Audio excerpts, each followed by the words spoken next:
Good day, everybody. February 13th, 2026. Definitely, this is going to be the year of the agent. We're going to watch as LLMs, large language models, the AI infrastructure out there, the things that people are using, like Google, asking questions to it, basically moving from a tool to actually a complete agent that's able to solve tasks. We saw that with the release of OpenClaw. That's a system out there that now basically you have an agent that you can use. I wouldn't put that install if you're going to do it. It still gets installed from the terminal. It's a little rough, but probably any day now you're going to have a system that's going to basically do a complete install of that on the system. Now, some of the tools that it uses, you have to be careful because these are not vetted. There's no safety protocols in place. So if you go out and install OpenClaw on your main machine, you're going to be susceptible to having it be able to hack and dig in to everything you have there. And there's been stories of these systems finding the ways to call people out via Telegram and also send emails and these other things. So you have to be wary of what kind of permissions you give it. That's probably going to be solved here in the next couple months. I know that these massive AI systems out there are just trying to figure out how they're going to monetize that type of agentic workflow system. This year is also going to be a big changing point in the large language models and also in AI.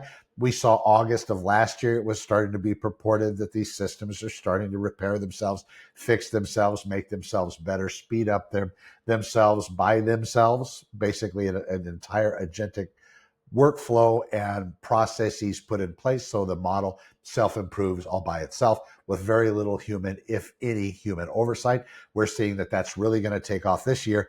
And if we see particular percentages of evolvement or the system's making itself better at a particular rate, now that's just going to go completely out the window.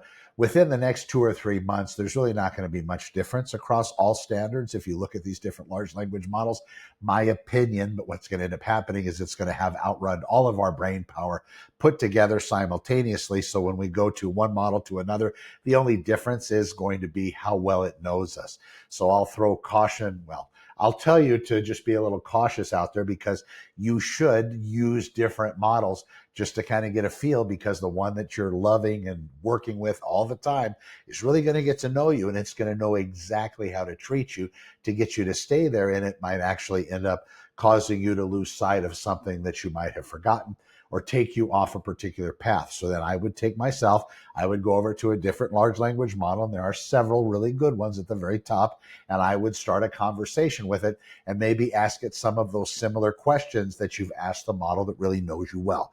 And in doing so, you'll figure out that whether it's in alignment with you or not, you'll figure out that more than likely it's probably not going to BS you or lie to you, or lying's probably a little bit strong in this particular case, at least today. You go back a few months, yeah, maybe lying was a thing, but it's not as common, but it's going to not serve you up information as you really want to see it to have you stick around and maybe not jump ship and go to other models.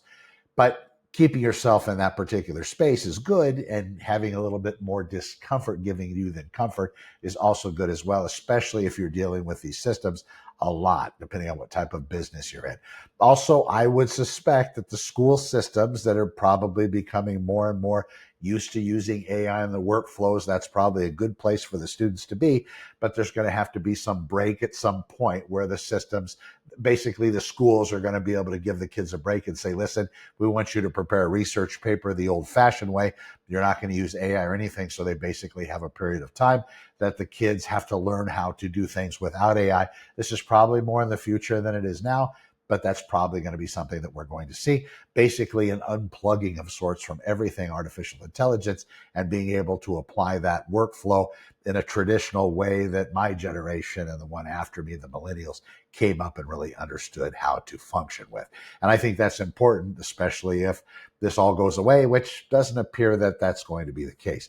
Also, with the AI stuff that's happening out there in the news, different models are dropping. And what's very interesting at this time is you have such a massive competition rate amongst everybody at the top. And I think there might be a time when one of these companies ekes out something maybe it shouldn't eke out. Maybe it's not ready. Maybe it's not security tested enough, if they're even doing a lot of that.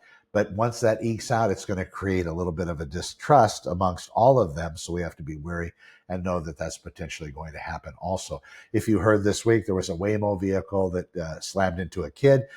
I guess the kid bumps and bruises. I don't know if that was actually the case, but what ended up happening, from what I read on the news about this or saw online, was a kid darted out between a couple cars, and Waymo's people say that that vehicle actually stopped faster than a human being would have been capable of stopping. So then that brings me to something else. Are we actually going to be allowed to drive cars in the future, or is that going to be a weird thing? In fact, it probably will be within our lifetimes, because the way that we've received or actually gotten to escape velocity, where more than likely medicine and the technological advancements in medicine are going to keep us living longer, longer, longer. In fact, at some point, probably reversing aging. So we can probably go as long as we want to, unless something traumatic happens to us, but there'll probably be some system in some way to be able to download our brain or our consciousness or whatever that may be, if they can ever fix that. And maybe it has been solved. We see this moving very quickly.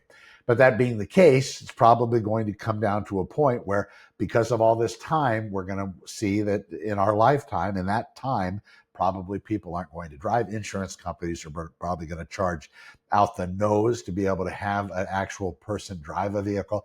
And if you grab onto it and try to drive it, your insurance rates will probably go up exponentially.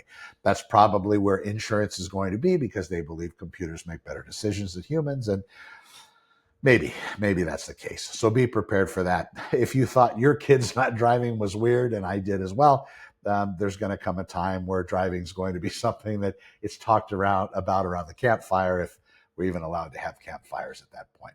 Also, on the regular news front, understand that AI is dug into everything. So it's going to be in your social media feed. It's feeding you exactly what you want to see. Take a break from that every once in a while.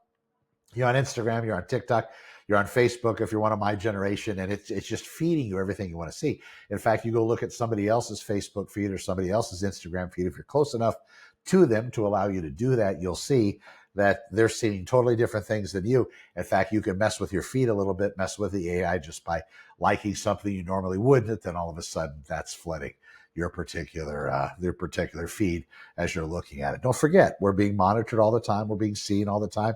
While we want to say that privacy is a real thing, that's probably going to take a while to come back full circle. But right now, privacy is something we've kind of given up without even actually realizing that we have. And it's via all the different terms of service agreements that we've signed at some particular point in time with our regular mobile devices, our computers, whatever it may be. We've probably given up those rights. And here we are today with actually everything listening to us. You start talking about toilet paper in earshot of your phone or your computers or your microphones or your television, all of a sudden your feed is filled with, toilet paper. So watch out for yourselves, be good to each other. And if you have any questions and see something online that's just totally striking you on that emotional chord and makes you want to do something freaky, take a minute, look at it, and find out if in fact it's real. Give it just a few minutes before knee-jerking into a reaction you might be unable to undo. I'm Connor with Honor. Thank you for watching. We will see you in the next one. You want to see more information about kind of what I do, connorwithhonor.com. And of course, subscribe and follow and whatever you can do wherever you see this video. We'll see you in the next one. Thanks for watching.